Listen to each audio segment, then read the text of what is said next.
নমস্কার বন্ধুরা, welcome back to my channel. শুরু করছি এখনকার ভিডিও। আজকের ভিডিওতে আমি কথা বলবো আমাদের টিনুর গৃহপ্রবেশ এবং টিনু ফ্ল্যাটে কি একা আছে? না, টিনু ফ্ল্যাটে একা নেই। আর এছাড়াও আমরা এটা দেখবো যে টিনুর তার প্রতিবেশীদের সঙ্গে ঠিক কীরকম সম্পর্ক। তো চলুন ভিডিওটা স্টার্ট করা যাক। তো টিনুর অনেক কিছু ঝড় ঝাপটার পর আলটিমেটলি ওর কিন্তু গৃহপ্রবেশ হয়ে গেল। একদম ভীষণ সুন্দরভাবে পুজো হলো। টিনু সেখানে শতবার বেশি পুজো করলো, সব কিছু করলো। তারপরে টিনু মোটামুটি একটা জিনিস বলতে চাই পুজো সংক্রান্ত ব্যাপারে। যখন গৃহপ্রবেশ বা এই ধরনের পুজো হয় সেখানে কিন্তু হাজব্যান্ড ওয়াইফ দুজনকে একসাথে বসতে হয়। তো এক্ষেত্রে টিনুর সাথে কে ছিল, নাকি টিনু একা পুজো করেছেন মানে পুরুতমশাইকে করে, সেটা কিন্তু আমরা কেউ বলতে পারবো না। তো যাই হোক, যেহেতু আমাদের দেখায়নি আমরা সেটা কিছু বলতে পারি না। এবারে টিনু মোটামুটি পুজো টুজো হওয়ার পর বললো যে প্রচুর মানে পাড়া প্রতিবেশী না, নেবার্স যারা আছে ফ্ল্যাটের প্রতিবেশীরা, তারা প্রসাদ খেতে আসবে। তার জন্য আগেই আমরা দেখেছিলাম অনেক কিছু যেটা হয় আর কি, থালা টালা এনেছে, প্লেট ফ্লেট এনেছে। তো তারপরে তাদের প্রচুর প্রসাদ সাজাচ্ছিল। তো তারপরে যদিও আমাদেরকে একটাও প্রতিবেশী দেখায়নি, মানে আমরা তো দেখতেই পেলাম না কাউকে। মানে বাড়িতে যে অত প্রতিবেশী এলো, সমস্ত কিছু ধরুন প্রসাদ খেলো থাকলো, কিছুই আমরা দেখতে পেলাম না। যদিও একটা ইশারা করে টিনু জাস্ট বুঝিয়ে দিয়েছে যে হ্যাঁ, ও প্রচুর লোক এসেছে। তো তারপরে টিনু দেখলাম পরিষ্কার পরিচ্ছন্ন করছে, মানে পরের দিন তো হলো খাওয়া দাওয়া টাওয়া দাওয়া সব কিছু হলো, আমরা দেখলাম। আর ওর দাদা মোটামুটি একদম টোটোটা আছে, তাই যখন হচ্ছে টোটো করে চলে আসছে, বেশ সুন্দর কিন্তু। আচ্ছা, মা তো আছে, মা তো বিশাল খুশি। মেয়ে তো বিশাল বাহাদুরি কাজ করে দিয়েছে না, মা তো সেজন্য বিশাল খুশি। তো সমস্ত কিছু এখন কিন্তু একবারের জন্য সন্তানের কথা কিন্তু মনে পড়ছে না। এখন মেতে আছে নতুন ঘরের গৃহপ্রবেশ, পুজো, এইসব নিয়ে। তারপরে দেখলাম টিনু ঘর পরিষ্কার করছে। আচ্ছা, ঘর পরিষ্কার কীরকম, আমার না ওই ব্রাশটা কেনার, বিশ্বাস করুন, ভীষণ ইচ্ছা। ওই যে ব্রাশটা আমি দেখলাম, ড্রিল টিলগুলো খুব সুন্দর পরিষ্কার হবে। হয়তো অ্যামাজন, ফ্লিপকার্ট বা অন্য যেগুলো আছে সেখানে হয়তো পাওয়া যাবে, আমি খোঁজ করব। কিন্তু ওই যে যেটা খাঁজে জমে আছে ধরুন, মানে ওই যেটা জাস্ট ফ্লোর থেকে যে ওপরে, সেটাকেও দেখলাম ওই ব্রাশ দিয়ে পরিষ্কার করছে। তো ওই সব পরিষ্কার করতে করতে ভীষণ হাঁপিয়ে গেছে, মানে ওইটুকু পরিষ্কার করতে করতে। সত্যি আমরা এত কিছু করছি, ঘরে বাইরে কাজকর্ম করছি, সামলাচ্ছি, সব কিছু করছি, হ্যাঁ, বাচ্চার পড়াশোনা টড়াশোনা সব কিছু, তারপরেও কিন্তু হ্যাঁ, ক্লান্তি তো অবশ্যই আছে ডেফিনেটলি। ঘরের কাজকর্ম করে টোরে, রান্নাবান্না করে টোরে, সব কিছু গুছিয়ে টুচিয়ে, নিজের টিফিন গুছিয়ে বেরো, তারপরে সারাদিন কর্মস্থলে কাটাও, তারপরে ফেরত এসে আবার পরের দিনের জন্য প্রিপারেশন করো, রাত্রে রান্না করো, সব কিছু করো। এগুলো তো অবশ্যই খাটনি আছে এবং তারপরে ক্লান্তিও আছে।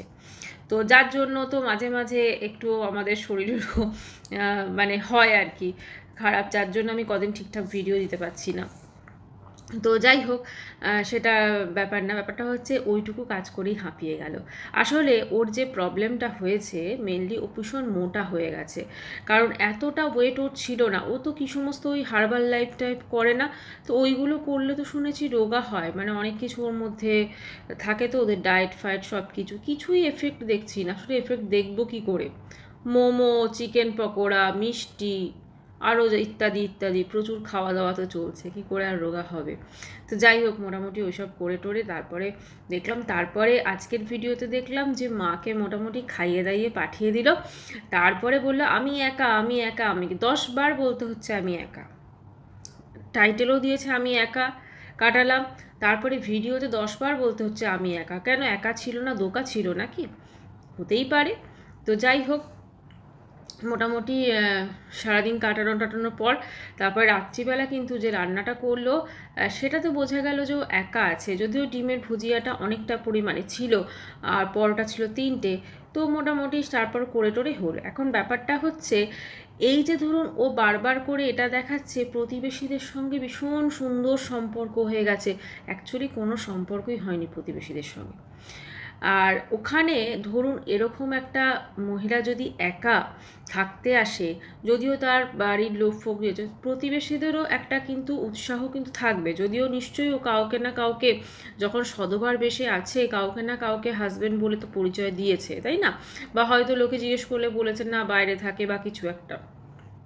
একটাই বলবো যে টিনু মোটামুটি কথাবার্তায় এত চালাকি, কিন্তু সেই চালাকিটা কিন্তু ভিউয়ার্সরা এবং যারা আমরা কন্ট্রোভার্সি ক্রিয়েটাররা আছি তারা কিন্তু আমরা ধরেই ফেলি।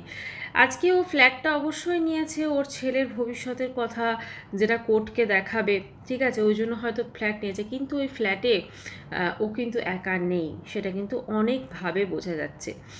কারণ কথা হচ্ছে যে ধরুন ওর মা একটা দিনের জন্য বাড়ি চলে গেল, একটা দিনের জন্য বাড়ি চলে গেল, তারপরে এখন এই ফ্ল্যাটে আসার পর ও কিন্তু সেই যে দুপুরে ধরুন একটা পরিষ্কার, আজকে যেটা দেখলাম পরিষ্কার সভা সেই দুপুরে ব্লগটাকে মানে ইয়ে করলো, খানিকক্ষণ ইয়ে করলো, তারপরে আবার সে সন্ধ্যে রাত্রে থেকে শুরু করছে।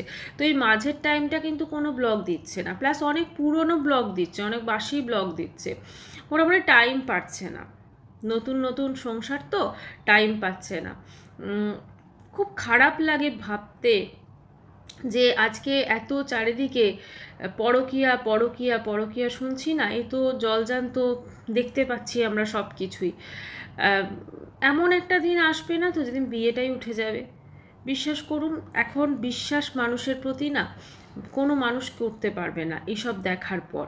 ওপেনলি মানুষজন এসব মানে কি বলবো নোংরামো করে যাচ্ছে।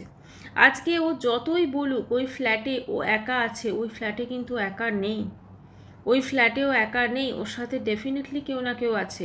একটা এরকম মেয়ে যদি একা ফ্ল্যাট রেন্টে নেয়, তার বাড়ির মালিক জিজ্ঞেস করবে, কারণ দেখবেন প্রতিটা যখন কোনো অ্যাড দেওয়া হয় ফ্যামিলিকে দেবো, এই দেবো সেই দেবো, এগুলো কিন্তু লেখা থাকে, ঠিক আছে। তো যাই হোক, আমি মানে টিনুর থেকেও আমার বেশি খারাপ লাগে ওর বাড়ির লোকের কথা ভেবে, তারা কি করে এই জিনিসটাকে মেনে নিচ্ছে। তারপরে আবার খালি আমাদের সামনে এটা দেখাতে চাইছে, দেখো আমি একা আছি, আমি একা আছি, আমি একা আছি, এই লোডশেডিং হয়ে গেল আমার ভয় লাগছে, এই আমার ভয় লাগছে, আমি একা আছি, আমি একা আছি, আমি একা আছি। মানে এই জিনিসটাকে কেন বারবার বলতে হচ্ছে? ও যদি একাই থাকে ওকে বারবার সেই জিনিসটা আমাদের কাছে কেন বলতে হচ্ছে? প্রতিটা মেয়েরই স্বাধীনতা আছে, সে তার পছন্দ মতো নিজের উপার্জনে নিজের একটা ফ্ল্যাট রেন্টে নিয়ে থাকবে। যদি তার মানে হাজব্যান্ড যদি তার মনে হয় যে বিবাহিত সম্পর্ক ভালো লাগছে না, সেখানে সে তাকে ত্যাগ করে অন্য সম্পর্কে সে যেতেই পারে। সে আমাদের দেশে যতই আইনে থাক না কেন, পরকীয়া এখন বৈধ, কিন্তু আমাদের সমাজ কিন্তু এখনও এটাকে মেনে নেয় না, ঠিক আছে। এবারে কথা হচ্ছে আমরা এখন ওর ভিডিওতে ধরুন একটা যেটাকে বলে সন্তুলন, যেটাকে মানে ধরুন যে জিনিসটা, ঠিক আছে, মানে একটা ব্লগ ও কিন্তু যখন বাড়িতে থাকবে দেখবেন প্রতিটা মুহূর্তের কিন্তু ও কি করছে না করছে সেগুলো আমাদের সঙ্গে আমাদের আপডেট দেয়।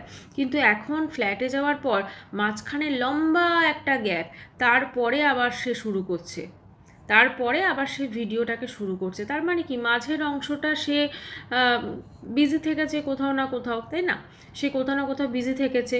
তারপরে সেদিনকে যখন ওর মা এসেছিল বাড়িতে, মানে মা খেলো, বিকেলের দিকে যে স্ন্যাক্সটা আনতে যাওয়া হলো, সেখানে দেখবেন অনলি স্ন্যাক্সের যে যায় মানে দোকানে গেছে অনলি সেই পোর্শনটা দেখাচ্ছে, স্ন্যাক্সগুলো দেখাচ্ছে, কিন্তু কোন দোকান, কার সাথে গেছে, কি বৃত্তান্ত, সেগুলো কিন্তু এই বললো আমরা এই বেরিয়েছিলাম বাজার টাজার করে এলাম।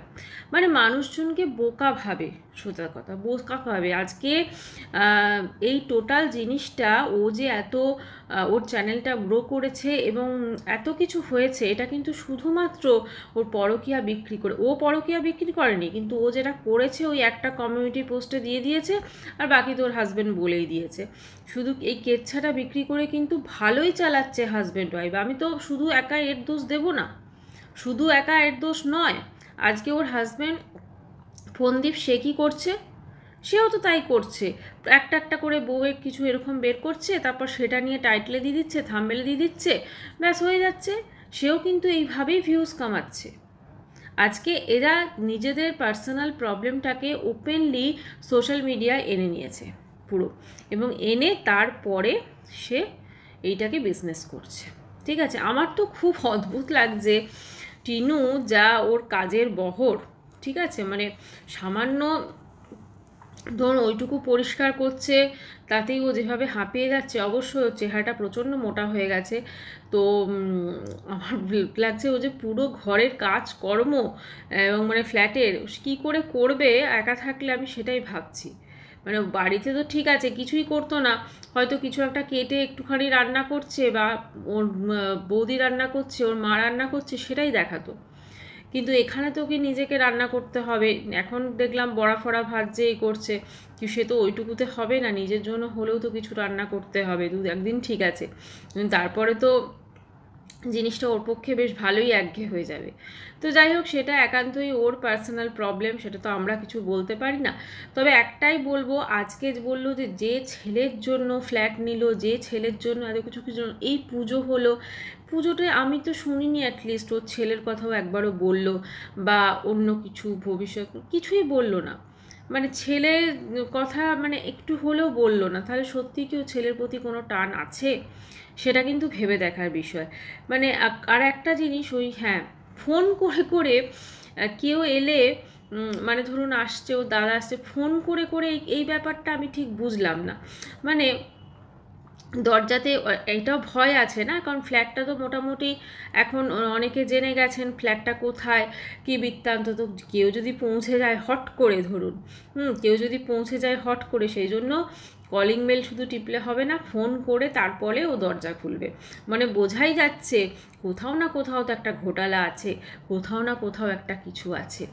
আমাদের দেশে যতই পরকীয়া বৈধ হোক, আলটিমেটলি কিন্তু এই পরকীয়াটাকে ওপেনলি করার মতো, হ্যাঁ এই হয়তো অনেকটা ওপেনলি করেছে একটা সময়, কিন্তু ওপেনলি করার মতো সৎ সাহস কিন্তু এখনও অনেক মানুষের হয়নি, অনেক মানুষের হয়নি। অশোভন কালবৈশাখী আলাদা, কিন্তু অনেক মানুষের এখনও হয়নি।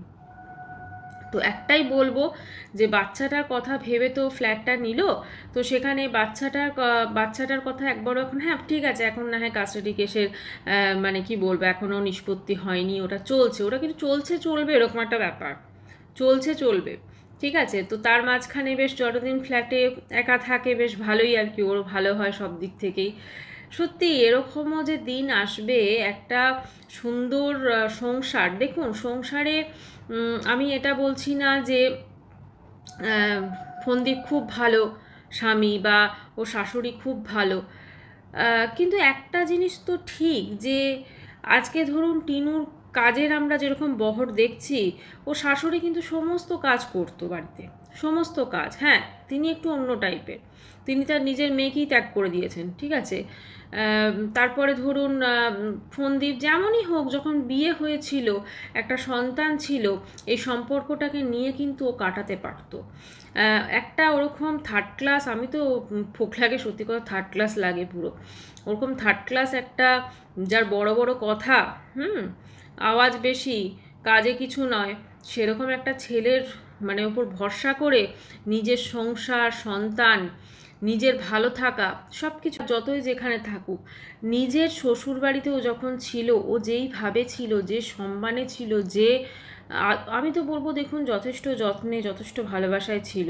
আমরা তো অ্যাটলিস্ট ওপর থেকে দেখতাম, ওর চেহারাটা তখন কি সুন্দর ছিল। এখন তো ক্রমশ মোটা হয়ে যাচ্ছে, আর মোটা হওয়ার তো একটা বাহানা দিচ্ছে, আমি মেঝেতে শুয়েছিলাম মোটা হয়ে গেছে। আচ্ছা শোয়ার প্রসঙ্গে মনে হলো, মা শুচ্ছে ডাইনিংয়ে, মেয়ে শুচ্ছে ঘরে একা, কেন মায়ের সাথে তো শুতেই পারতো না, মেয়ে একা শুচ্ছে, কারণ মেয়ে তো একা নেই, এই জন্য।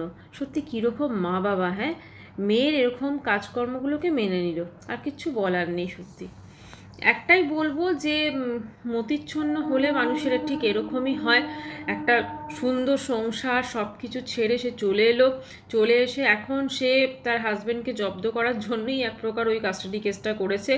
সন্তানের প্রতি ভালোবাসা, অবশ্য বলেছে সব কিছু কি দেখাতে হবে, ভালোবাসা সেরকম কিন্তু নেই, কারণ এখন আর সন্তানের কথা মনে পড়ছে না ফ্ল্যাটে আসার পর খুব একটা, এটাই হয়।